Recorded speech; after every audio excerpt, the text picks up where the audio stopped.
Hi again, it's Louise here. Go close and speak loud for volume, because I haven't got a microphone yet.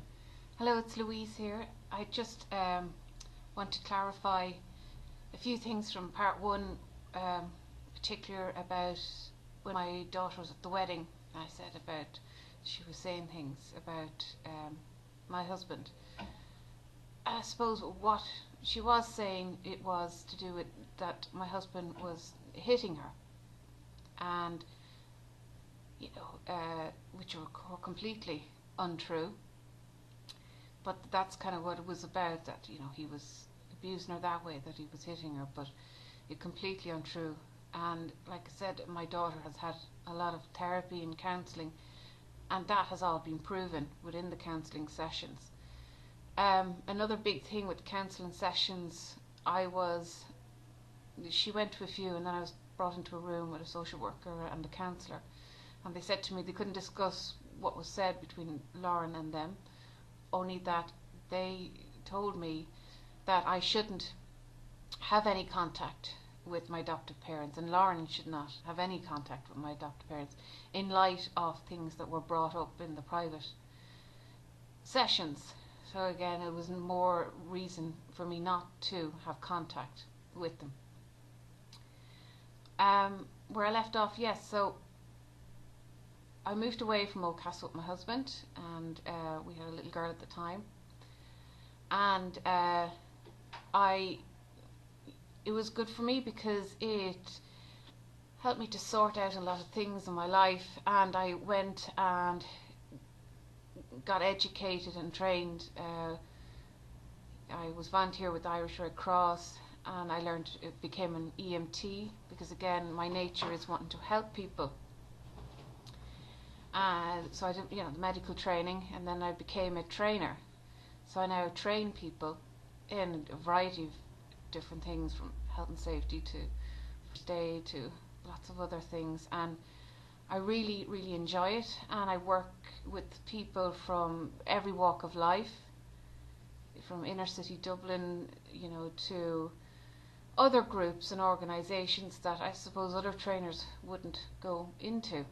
And it was said to me, how can you go and train people like that, maybe people with addiction problems, and people that were in prison. They said to me, are you not scared working with people like that? And I said no, because to me, I knew evil. She called herself my mother, so to be honest, those people I wouldn't be afraid of.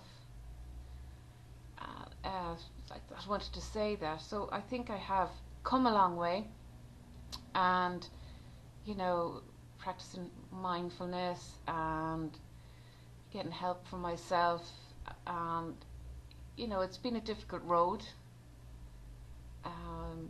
Getting the diagnosis of ADHD has helped a lot. Unfortunately, I'm still isolated. Trust is a major issue. I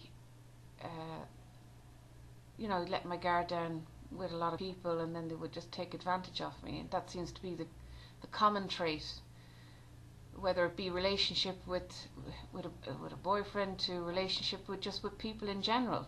They kind of, I allow and don't say no to these people. I let them sort of, you can help me and do that, but they really are kind of more taking advantage of my good nature, and I can help them in that way.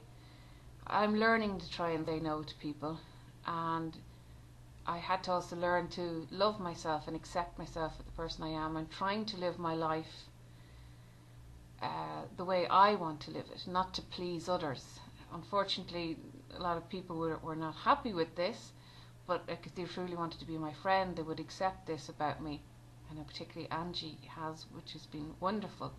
And there's other people have too, but a lot of other people don't understand it, and they're saying, when you start standing up to them and saying, no, I'm not going to do that, and I don't want to do that, and they get quite annoyed with me. But this is me trying to be true to myself and true to me.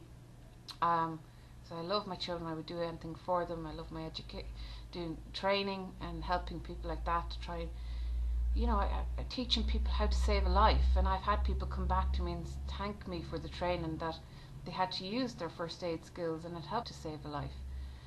And that is wonderful to me. I suppose the upsetting thing is, back to the adoptive family, they still, they would go on about, cousin, and she's got a degree and she's got this and she's got that and fancy cars and big beautiful houses, and I just say to them, but I'm teaching people how to save lives, and I think that is more important to me, is helping people and giving the skills that maybe one day they would be able to help somebody and feel confident to do that. And I am working on it, and I'm working on myself. It is hard work, particularly with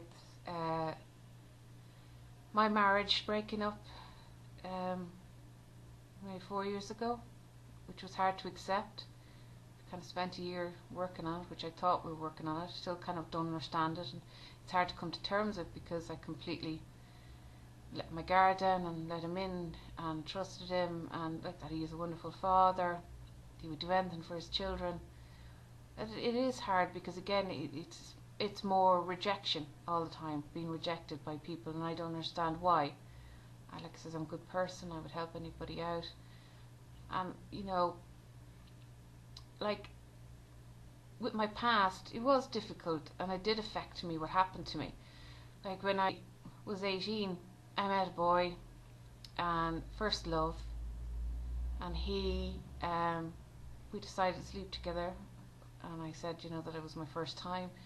Of course, when we did, he didn't believe me, and again he dumped me, and as a result of that, it crushed me completely, and I kind of spent a good 10 months going around using and abusing people, men, having a few boyfriends on the go at the same time, because I just didn't care about myself. I really didn't care, and I wanted to die, and I just allowed them to use and abuse me, do whatever they want, just give them what they want. I didn't care anymore about myself. When I was in my teenage years, like that, I would starve myself, and then sometimes I'd put a plastic bag over my head, till I nearly would lose consciousness, as a way of release for all the pain.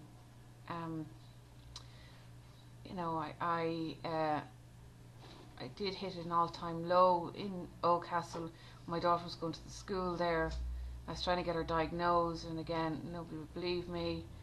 I pulled her out of the school for 2 weeks. I tried to move to a different school, and of course the priest at the time was on the board of management of all these different schools, and he came to a meeting, and he said, he just came into the meeting. Now I did bring my adoptive father with me, because he was a minister of the Eucharist, and he would be known by the priest, and I brought him to kind of help with changing her with the school. And the priest came into the meeting, and he sat down, and he folded his arms, and he just said, I know all about you. And I says, excuse me? He goes, I know all about you, and your daughter has to go back to that school, and you're not changing school. He said, how else would you expect your daughter to behave when you're a single mother living on a council estate? And with that, I stood up, and I did swear at him, and I said to him that my daughter had a right to an education, and then I was going further with this. And my adoptive dad stood up, and again, he is a quite religious man. He goes to Mass every day, the minister of the Eucharist, and he said to me that he was a disgrace to his collar. So when I returned home, I did contemplating, taking my own life and my daughter's life, by taking overdose with sleeping medication, and then I realised, no, I can't. I love her too much, and I can't do that, to her, even to myself. And that's, I suppose, when I did meet my husband then, Kieran, and he helped me, and then I met my mum that Christmas in England, and I moved away to Virginia, and then we got married. Like I said, I had my daughter, my middle child, and then we got married and moved over to where we are now. And yes, I made a lot of silly mistakes, and you know, again, didn't care about myself, and you know, as I'm saying, it's just things that I did, and you know, I am ashamed of, but at the time I just felt that there was no option. So I don't really want to mention No, that. that's fine. Okay. Anything else? No, just anything else. So I'd like to thank you for listening to my story, and I'll pass you on to Angie. Yeah, no. Every survivor that does a disclosure takes enormous confidence, courage, and risks backlash. There's often backlash, and but it's worth it for the amount of more victims that come forward and say, thank you, you told my story, and you know, I was suicidal and I decided it was the end of the road. And I'm ashamed to say that I also contemplated suicide for myself and Gabriella when she was about 4, and I spent about 2 days trying to figure out how to do it, because I couldn't bear the thought of if either of us survived. Like, what if I died and Gabriella was, you know, brain damaged or something, because I was thinking of doing it with a hose pipe to the exhaust of the car, and then, or even worse, what if she died because she was only 4 and I survived? Well, then all I would want to do was commit suicide again. And fortunately, again, the hand of God, I got in touch with Gail, who by then was a social worker. She's actually, I don't know if she's still, I think she might have retired, but she was in charge of adoptions in Wiltshire. And I just phoned her and said, I'm thinking of ending it and bringing Gabriella, because I can't get her away from the family. I can't protect her. No matter where I run to, even as far as California, I'm still met with paedophiles. I don't know how it's done, but everywhere I go for safety, there's a paedophile waiting. It was just, I started to think that the whole world was just full of paedophiles, or it must be that I was attracting them somehow, or you know, and I made my mind up when I had children that it would never happen to my children what happened to me. But if you're in a generationally abusive family, and if it's organised, you're trapped. It's very structured, and you're tracked as well. Wherever you go, it's like, okay, they're here, they're there, right? You know. So I'm so glad I phoned Gail, and I'm so glad she's, you know, talked to me. You know, and I had a plan. I was going to leave Gabriella to the only cousin I thought out of the whole extended, messed up 150 people family. I thought, well, she might have a chance if I asked Shireen to raise her. But I just felt like I couldn't protect my daughter from my family. They kidnapped her on one occasion. They were trying to prove me an unfit mother and then get her adopted by a different sister. And, you know, my boys were kidnapped in Oldcastle, and that was colluded in by the guard, Hugh Brady, by the doctor, Hanley, by the school, everybody in strategic positions, you know, trying to get my children taken from me and given to people that I felt were abusive and a danger to them. And 5 days my boys were kidnapped and literally taken off their bicycle outside my house, the bike thrown on the grass, and the child gone. And then lied. I would go into the school, and that they would hide my son, and then the guard and the headmaster would say he's not in school, he hasn't been attending. And then just the grace of God, little boy would come home and say, well, Jamie was there, Angie, Jamie was there, they hid him. Colluded in by Jenny Williams, tried to hijack Josh off a bus on the way back from a school trip. I hid Josh in safety in Wicklow, they went and found him. It literally was as if it's bad enough that, you know, because as abuse survivors we could think, right, I won't live in the past, I won't whistleblow, as long as I could just raise my children in safety. But it's never enough. The more you stay silent around paedophiles, the more they, you know, it's not enough that they've ruined your life, they'll go after your children too, unless you draw a line in the sand. So I got my children back after 5 days, even though I was in a desperate state. I don't know how I kept it together, but John Pryor, the solicitor, wrote me a letter, and I issued letters to the guards, the school, the doctor, everybody that was colluding to take the children. I issued solicitors' letters, and they backed off. But I wasn't, it was very hard to do what Louise has done and grab her children and run to safety and keep them safe. And the children can be so trauma bonded to the grandparents or the uncles or whoever else has been part of their life, even though they know they've been physically abused or sexually abused or both, or emotionally, psychologically abused. But it's this thing of where I used to work with wounded children. You could rescue a child from a home where they were being raped and they'd run back because they were homesick. It was familiarity. They thought, well, it's not all bad, or the paedophiles would know that it was time to spoil them again. That's what trauma bonding is. You do something horrendous, then you do something wonderful, then you do something horrendous, and it's so insidious like that. And also the thing of, let me just see where we are for time, and my glasses there.